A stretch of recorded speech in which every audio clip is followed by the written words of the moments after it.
The New York Times article about the Deepwater Horizon oil spill stated, "The disaster also revealed a culture of carelessness in both the oil industry and federal agencies whose job it was to police the industry and to make sure that it operated safely."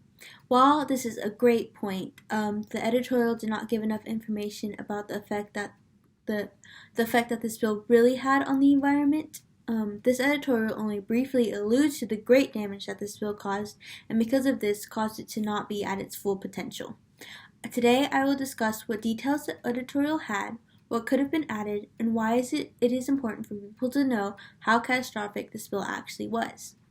We will be looking at the main point, which is the evidence shown is not enough to give the full details on how the spill affected the environment. I want to begin by pointing out that the editorial stated that Hurricane Katrina, memorably demonstrated in 2005, robbed the state of natural protection against superstorms. Truth is, the full toll on the Gulf and its marine life may not be known for years. They did not clearly expand on what they did know. An article published earlier this year in Science Advances state that satellites had estimated 57,000 square miles of oil slick across the ocean, but now a recently published study indicates that there was more oil at depths that was invisible to the satellites. Ingo Burstein at the University of Miami's Rosenthal School of Marine and Astrophysics Science said that according to our estimates, the toxic extent of the spill may have been as much as 30% larger than satellite data had previously estimated. This editorial did not inform the people enough and let them know more about this horrible spill. Since this was written a decade after the spill, it should have informed the people about the new developments that had been made since then. We can't ignore that they spoke a lot about Louisiana and how nature was destroying its coast. This made the argument hard to follow because they were bringing up how nature was destroying the state and not the oil spill itself.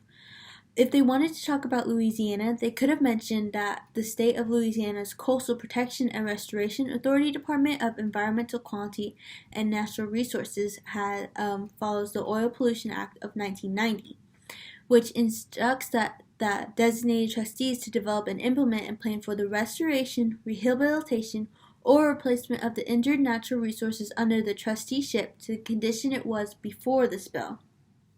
This editorial could have spoken about the plans Louisiana had put into place, but instead confused the readers by speaking about the natural disasters instead.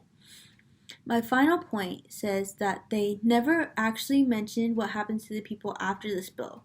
When a disaster occurs, it changes everything. Scientists from different universities came together to study how disasters affect the community. The Deepwater Horizon oil spill affected many people, especially those along the coast. This article never went into depth about how the oil spill affected the everyday people. It just spoke about how oil companies were frantically trying to fix their mistake, but it could have made a stronger and bigger impact if they discussed how it affected the everyday people the most. In conclusion, this editorial had lots of good points, but it could have been made stronger. I've discussed what the editorial lacked and explained in more detail about what could have made this editorial even better. Hopefully, people will understand the real damage that this spill caused to the environment.